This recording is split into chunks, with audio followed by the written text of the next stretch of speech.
Buonasera a tutti. Questo è un momento molto intimo.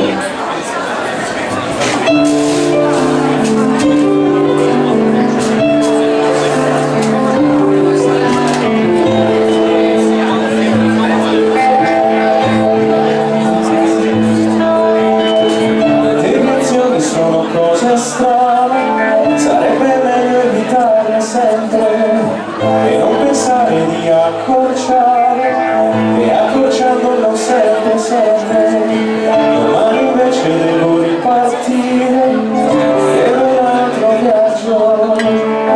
Tu ti sei perso oltre il confine di chissà quale villaggio.